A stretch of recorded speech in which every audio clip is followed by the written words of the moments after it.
பரிகார சக்கரவர்த்தி மயிலாடுதுறை அன்பு சகோதரர் திரு ரத்னகுமார் அவர்களை வருக வருக என வரவேற்கிறோம். அனைவருக்கும் என்னுடைய வணக்கத்தை தெரிவித்துக் கொண்டு எனக்கு இந்த வாய்ப்பினை ஏற்படுத்தி கொடுத்த அண்ணன் பூபதிராஜன் அவர்களுக்கு என் மனமார்ந்த நன்றிகளை தெரிவித்துக் கொள்கின்றேன்.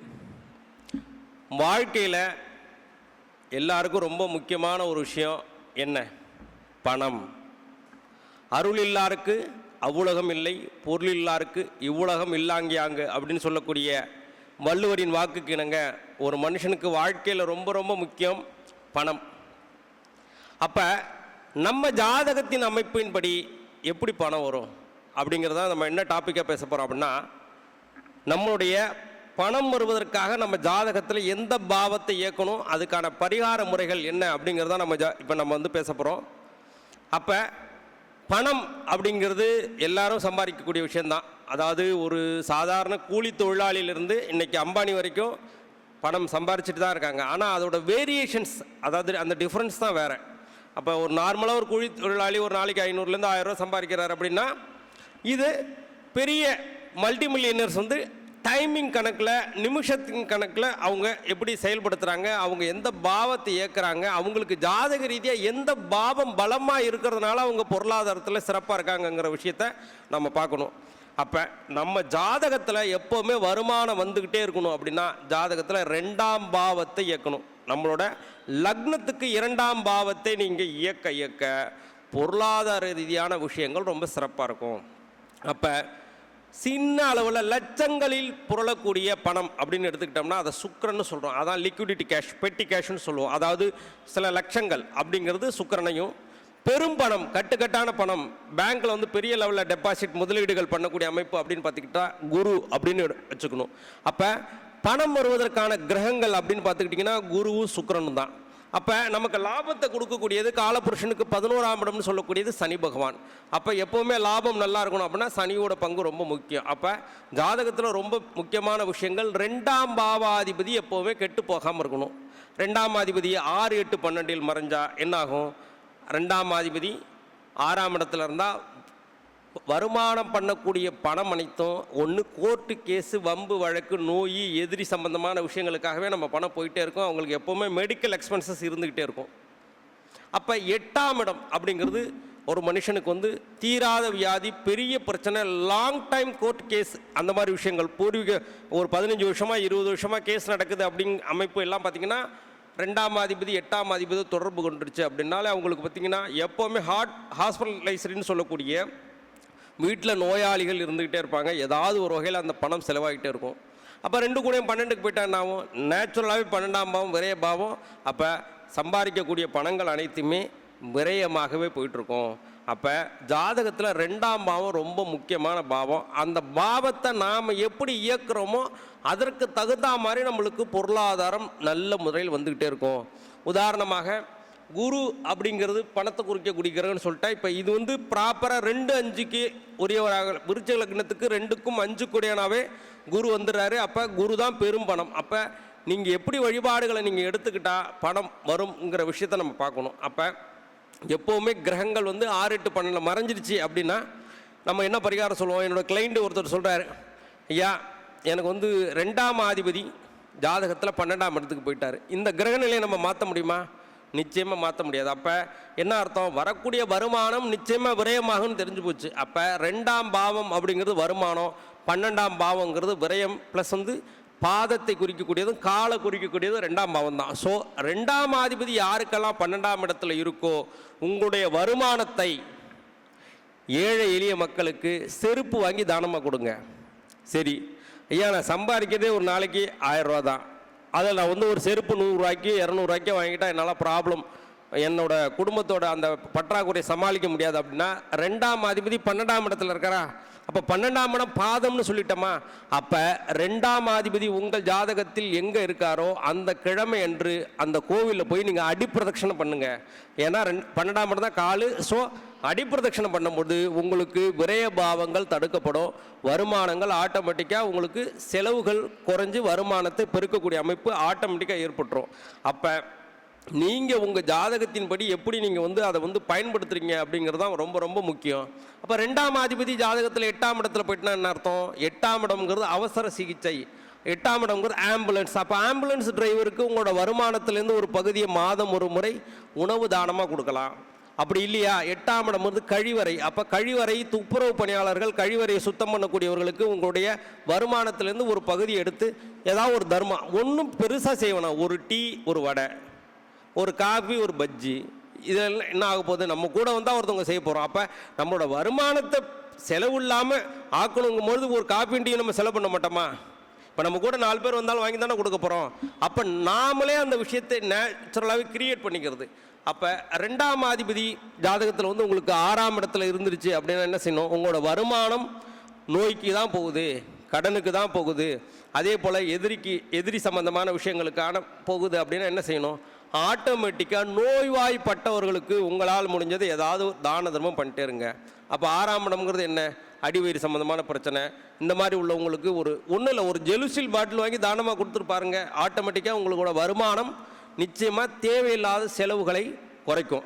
அப்போ ஒரு மனிதன் பணப்பற்றாக்குறை இல்லாமல் இருக்கணும் அப்படின்னா என்ன ரொம்ப முக்கியம் அப்படின்னா நல்ல வார்த்தைகளை பேச வேண்டும். ஏன்னா ஜாதகத்தில் 2ஆம் இடம் தனம், குடும்பம், கல்வி, வாக்கு, நேத்திரம். இப்போ வருமானத்தை குறிக்கக்கூடியது 2ஆம் பாவம் தான், நாம் பேசக்கூடியது நல்லா 2ஆம் பாவம் தான். அப்போ எதிர்மறையான விஷயங்களை நீங்கள் எப்போவுமே பேசவே கூடாது. நடக்காது, முடியாது, இல்லை, கிடைக்காது, இது ஆகவே ஆகாது, இது உருப்படாதுங்கிற வார்த்தைகளை நீங்கள் பயன்படுத்தக்கூடாது.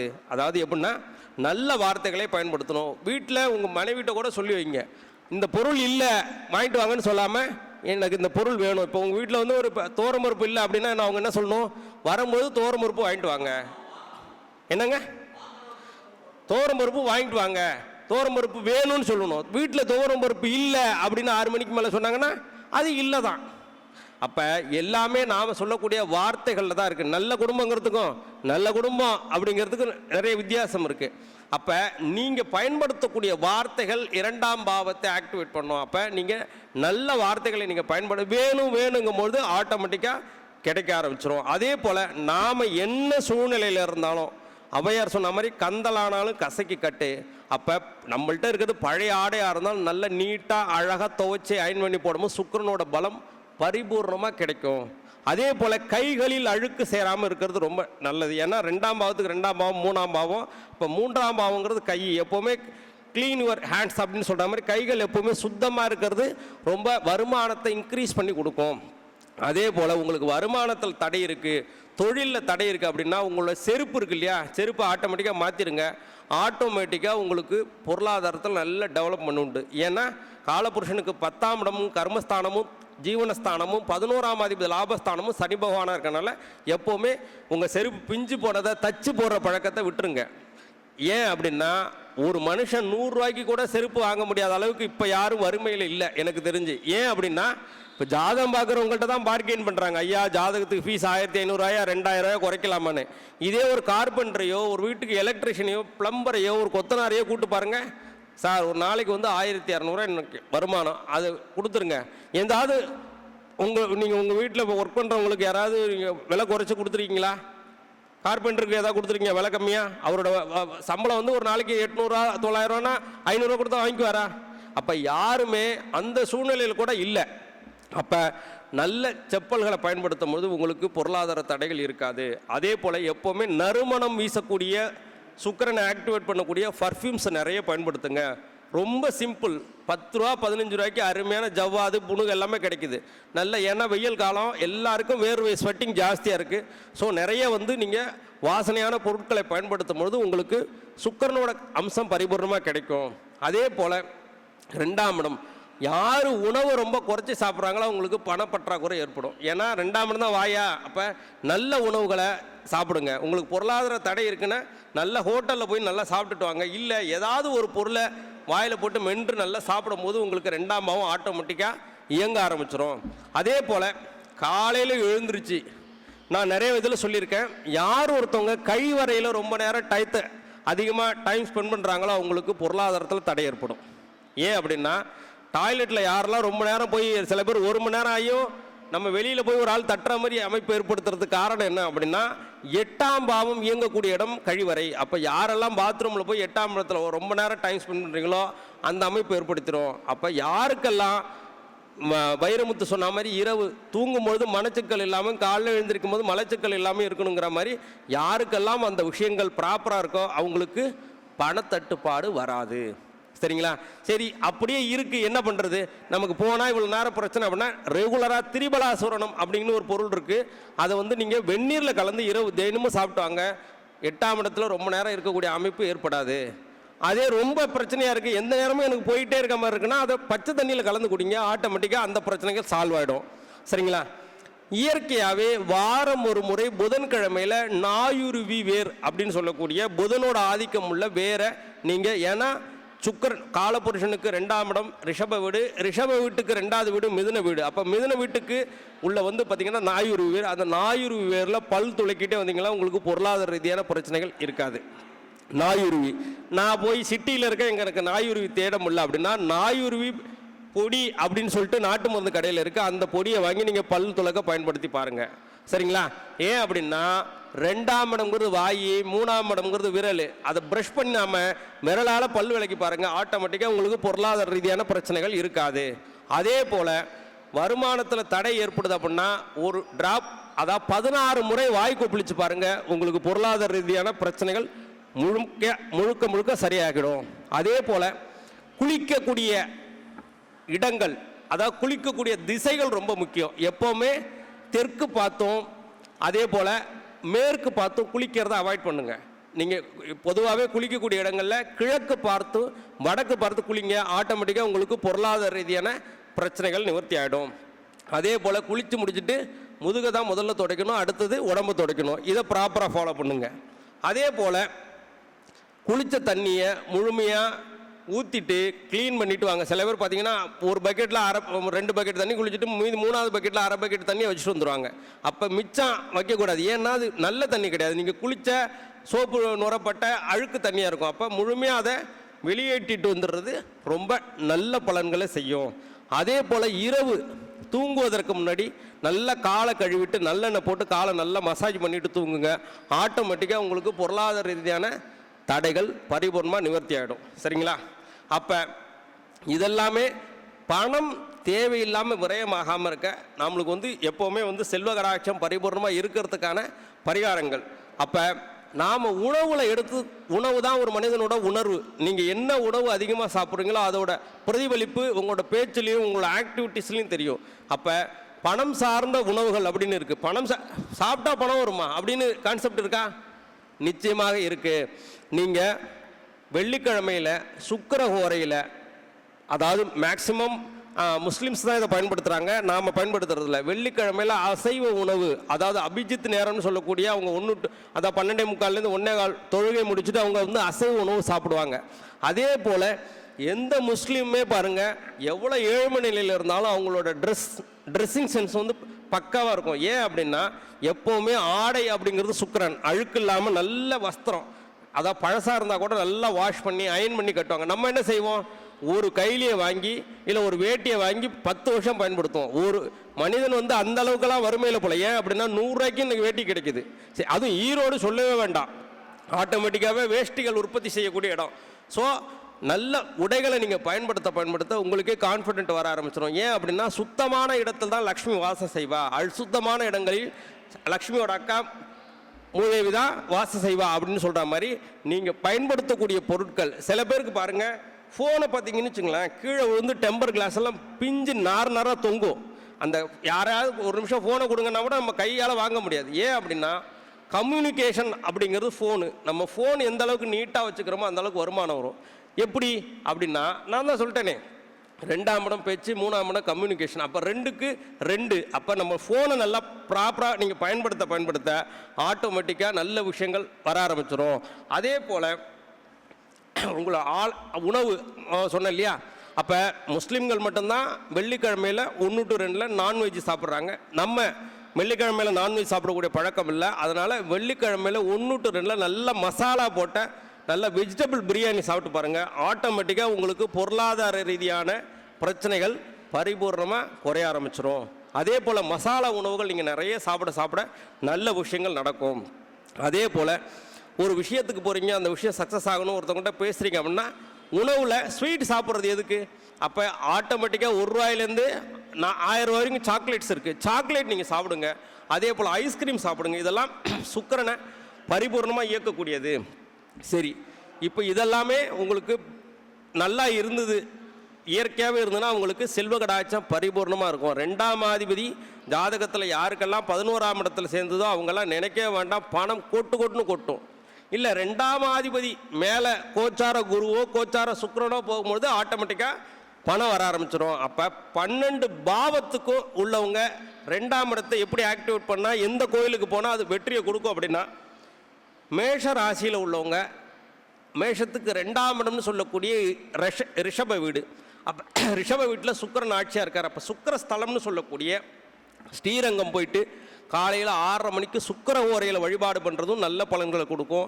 அதே போல் அங்கே வந்து பார்த்திங்கன்னா காலையில் வந்து பார்த்திங்கன்னா பெருமாளே வந்து யானை முகம், கஜமுகம், அஸ்வமுகம் அப்படின்னு சொல்லிட்டு யானை, குதிரை இந்த மாதிரி முகத்தில் தான் பெருமாளே முழிக்கிறாரு. அப்போ நாம் யார்? சரிங்களா? அப்போ அவரே அந்த லக்ஷ்மி தன்மையோடு இருக்கணுங்கிறதுக்காக தான் அந்த வழிபாடுகளை பண்ணுறார். அப்போ மேஷராசிக்காரவங்க எப்போவுமே ஸ்ரீரங்கத்தில் இருக்கக்கூடிய பெருமாளை சுக்கிர ஓரையில் வழிபாடு பண்ணுறது மிகப்பெரிய உங்களுக்கு வெற்றியை கொடுக்கும், பொருளாதார ரீதியான டெவலப்மெண்ட்டை கொடுக்கும். அடுத்தது ரிஷபராசிக்காரவங்க, அவங்களுக்கு 2ஆம் இடம்னு சொல்லக்கூடியது மிதுன வீடு. அப்போ மிதுன வீட்டுக்கு அதிபதி புதன். அப்போ சக்கரத்தாழ்வார் வழிபாடு பண்ணுறது ரொம்ப சிறப்பான பலன்களை கொடுக்கும். புதன்கிழமையில் புதன் ஹோரையில் சக்கரத்தாழ்வாரை வழிபாடு பண்ணுறது. உலகத்திலே சக்கரத்தாழ்வார்னா பெருமாளுக்கு வந்து துளசி மாலை தான் போடுவாங்க. ஆனால் பெருமாளுக்கு வில்வத்தால் அர்ச்சனை பண்ணக்கூடிய ஒரே ஊர் எங்கள் ஊரில் இருக்கக்கூடிய சக்கரத்தாழ்வார் கோவில், கும்பகோணத்தில் இருக்கக்கூடிய சாரங்கபாணி கோவில்னு சொல்லுவாங்க. இந்த கோவிலில் மட்டும்தான் சக்கரத்தாழ்வாருக்கு வில்வத்தால் அர்ச்சனை பண்ணக்கூடிய ஸ்தலம். அதே போல் இப்போ சக்கரத்தாழ்வாருக்கு பிரதானமாக இருக்கக்கூடியது 2 இடம். ஒன்று வந்து கும்பகோணத்தில் இருக்கக்கூடிய சக்கரபாணி கோவில், இன்னொன்று வந்து பார்த்திங்கன்னா ஸ்ரீரங்கத்தில் இருக்கக்கூடிய சக்கரத்தாழ்வார். ஆனால் அந்த சக்கரத்தாழ்வாருக்கு என்ன விசேஷம்னா சூரிய பகவான் வழிபட்ட ஸ்தலம். அதனால் வந்து சக்கரத்தாழ்வாருக்கு வில்வத்தால் அர்ச்சனை பண்ணக்கூடிய இடம். ஸோ நீங்கள் வந்து ரிஷபராசிக்காரவங்க எப்போவுமே சக்கரத்தாழ்வார் வழிபாடு பண்ணுறது மிகப்பெரிய வெற்றியை கொடுக்கும். இது எல்லாமே பாவத்தை இயக்குவது. உங்களுக்கு லக்னமோ இல்லை வந்து அதாவது வேற ஒரு கிரகத்தை ஆக்டிவேட் பண்ணுறதுல நட்சத்திரத்தை இயக்குறதில்ல. இது பாவத்தை மட்டும், 2ஆம் பாவத்தை மட்டும் இயக்குவதற்கான பரிகாரங்கள். அப்புறம் மிதுன ராசிக்காரவங்களுக்கு 2ஆம் பாவம் அப்படிங்கிறது கடகம். அப்போ கடகத்தில் சந்திரன் பலமாக இருக்கக்கூடிய இடம், சந்திரன் வந்து ஆட்சி பெறக்கூடிய இடம். அவங்க திருப்பதி போயிட்டு வந்தால் மிகப்பெரிய வெற்றியை கொடுக்கும். மிதுனம் வந்து எனக்கு 8ஆம் பாவம், அதனால வந்து தொண்டை விற்குது. சரிங்களா? இப்போ சந்திரன் சொல்லிட்டு நான் கடகம், அது வந்து எனக்கு பாக்கியஸ்தானம், தண்ணி குடிச்சோன்னா ஃப்ளோவாக வரும். அப்போ கடகத்தில் வந்து சந்திரன் பலமாக இருக்கக்கூடிய இடம். அப்போ வந்து மிதுன ராசிக்காரங்க எப்போவுமே திருப்பதி போயிட்டு வர்றது மிகப்பெரிய வெற்றியை கொடுக்கும். திருப்பதி எல்லாருமே பிளான் அதாவது உங்களுக்கு எல்லாருக்குமே என்ன ஒரு கான்செப்ட், பெருமாள்லாம் புதன்கிழமையில தான் வழிபாடு பண்ணணும், பெருமாள்லாம் சனிக்கிழமை. சோமவாரத்தில் திருப்பதி பெருமாளை வழிபாடு பண்ணுங்க, பௌர்ணமியில் வழிபாடு பண்ணுங்க, ரோகிணி அஸ்தம் திருவோண நட்சத்திரத்தில் பெருமாளை வழிபாடு பண்ணுங்க, அள்ளி கொடுப்பார். சில பேர் வந்து சொல்கிறாங்க அது வந்து உத்திரட்டாதி நட்சத்திர ஸ்தலம்னு. அதாவது இதை நாம் எப்போவுமே மற்றவங்க சொல்கிறத அப்படியே அக்செப்ட் பண்ணிட்டோம்னா மூடன் ஆகிடுவோம். அதில் வந்து கான்செப்ட் என்ன அப்படின்னா, அந்த மலைக்கே வந்து பார்த்திங்கன்னா அதிபதியாக இருக்கக்கூடிய வராக பெருமாள் கேட்டை நட்சத்திரம். அப்போ எங்கே ரோகிணி அஸ்தம் திருவோணம் இயங்குதோ அங்கே தான் அந்த 6ஆவது நட்சத்திரம் இயங்கும். அப்போ அது வந்து முழுக்க திருவோண நட்சத்திரம் சந்திரன் ஆதிக்கம் உள்ள ஸ்தலம் தான். சரிங்களா? அப்போ அடுத்து கடகராசிக்காரவங்களுக்கு 2ஆவது நட்சத்திரமாக வரக்கூடியது, 2ஆவது பாவமாக வரக்கூடியது சிம்ம வீடு. அப்போ சிம்மத்துக்கு அதிபதி யார்? சூரியன். அப்போ இவங்க என்ன வழிபாடு பண்ணணும் அப்படின்னா, இவங்க குருவாயூர் போயிட்டு வந்தால் மிகப்பெரிய அளவில் வெற்றியை கொடுக்கும். குருவாயூர் போயிட்டு அதாவது கிருஷ்ணரை வழிபாடு பண்ணிட்டு வந்துட்டுங்கன்னா உங்களுக்கு 2ஆம் பாவம் ஆட்டோமேட்டிக்காக இயங்க ஆரம்பிச்சிடும். அடுத்தது கன்னி பாவத்துக்கு 2ஆம் பாவம் துலாம். அப்போ அவங்க என்ன ஆக்டிவேட் பண்ணணும் அப்படின்னா, திருவெள்ளரை பேர் சொல்ல அதாவது பெண்கள் பேர் சொல்ல தயங்கக்கூடிய பெருமாள், ஸ்ரீரங்கத்துக்கும் பழமையான கோயில் திருவெள்ளரை போயிட்டு மகாலட்சுமி தாயாரை வழிபாடு பண்ணுறது மிகப்பெரிய அளவில் உங்களுக்கு 2ஆம் பாவத்தை இயக்கக்கூடிய அமைப்பாக ஏற்படும். அடுத்தது துலாம் பாவத்தை இயக்கணும் அப்படின்னா அவங்க வந்து என்ன கோயிலுக்கு போகணும் அப்படின்னா, திருப்பரங்குன்றம் போயிட்டு அவங்க வந்து 9 நெய் தீபம் போட்டு முருகப்பெருமானை வழிபாடு பண்ணிட்டு வர்றது மிகப்பெரிய அளவில் அவங்களுக்கு ரெண்டாம் பாவத்தை பரிபூர்ணமாக இயக்க ஆரம்பிச்சிடும். அடுத்தது விருச்சிக ராசிக்கு ரெண்டாம் பாவம், அதாவது விருச்சிக லக்னமோ விருச்சிக ராசியோ இருக்குது, அவங்களுக்கு ரெண்டாம் பாவத்தை இயக்கணும் அப்படின்னா அந்த வீடு வந்து தனுசு வீடாகிடும். அப்போ தனுசுக்கு அதிபதி குரு. அப்போ இவங்க திருச்செந்தூர் போயிட்டு வந்தாங்கன்னா மிகப்பெரிய அளவில் அவங்களுக்கு பொருளாதார நிலையில் மிகப்பெரிய வெற்றி ஏற்படுது. பொதுவாகவே திருச்செந்தூர் வந்து வியாழக்கிழமையில் குரு ஹோரையில் தரிசனம் பண்ணுறது மிகப்பெரிய அளவில் வெற்றியை கொடுக்கும். அதே சமயத்தில் உங்கள் ஜாதகத்தில் நட்சத்திரத்தில் புனர்பூசம் விசாகம் பூரட்டாதி நல்ல நிலைமையில் இருக்கும்போது அந்த நட்சத்திர நாட்களில் வழிபாடு பண்ணாலும் அது மிகப்பெரிய வெற்றியை கொடுக்கும். அடுத்தது தனுசு. தனுசுக்கு ரெண்டாம் வீடுன்னு சொல்லக்கூடியது மகர வீடு. மகர வீட்டில் வந்து செவ்வாய் உச்சமாகவும் சனி ஆட்சியாகவும் இருக்கார். அப்போ தனுசு லக்னக்காரங்களோ இல்லை தனுசு ராசிக்காரங்களோ அவங்களோட ரெண்டாவது அந்த பாவத்தை இயக்கணும் அப்படின்னா அவங்க வந்து பார்த்திங்கன்னா அவங்க வந்து திருக்கொள்ளிக்காடு பொங்கு சனீஸ்வரர் கோவில் போயிட்டு வர்றது மிகப்பெரிய அளவில் அவங்களுக்கு பொருளாதார ரீதியான மிகப்பெரிய மாற்றத்தையும் முன்னேற்றத்தையும் கொடுக்கும். அடுத்தது மகரம். மகரத்துக்கு ரெண்டாம் வீடு கும்ப வீடு. அப்போ மகர ராசிக்காரங்களோ இல்லை மகர லக்னக்காரங்களோ ரெண்டாம் பாவத்தை இயக்கணும் அப்படின்னா அவங்க வந்து என்ன ஊருக்கு போனால் அவங்க திருநள்ளாறு போயிட்டு வர்றது மிகப்பெரிய வெற்றியை கொடுக்கும். அடுத்தது கும்பம். கும்ப வீட்டுக்கு ரெண்டாவது வீடு அப்படின்னா மீன வீடு. அப்போ மீன வீட்டுக்கும் அதிபதி வந்து குருவாக இருக்கனால அவங்க வந்து பட்டமங்கலம் குரு ஸ்தலத்துக்கு போயிட்டு வர்றது மிகப்பெரிய அளவில் ரெண்டாம் பாவத்தை பரிபூர்ணமாக இயக்கி கொடுக்கும். அடுத்தது மீனம். மீனத்துக்கு ரெண்டாவது பாவம் அப்படிங்கிறது மேஷம். மேஷத்தில் சூரியன் உச்சமாக இருக்கார், செவ்வாய் வந்து ஆட்சியாக இருக்கார். ஸோ அவங்க வந்து பழனி முருகனை ராஜ அலங்காரத்தில் பார்க்குறது மிகப்பெரிய வெற்றியை கொடுக்கும். சரி, இதெல்லாம் கோவில் வழிபாடு. நம்ம தான் எப்போவுமே ஈஸியான பரிகாரம் தானே மக்கள் கேட்பாங்க. நான் திருப்பதி போகணும், அதுவும் திங்கக்கிழமையாக வரணும், அன்றைக்கு லீவு கிடைக்கணும். அப்போ ஆட்டோமேட்டிக்காக உங்கள் பாவத்தில் ரெண்டாம் பாவத்தை இயக்கணும் அப்படின்னா 12 ராசிக்காரங்களும் அந்த பாவத்துக்கு ரெண்டாவது பாவம் இருக்கு இல்லையா. இப்போ ஒரு மேஷராசிக்காரங்களோ மேஷலக்னக்காரங்களோ ரெண்டாம் பாவத்தை இயக்கணும் அப்படின்னா ரிஷப வீடு.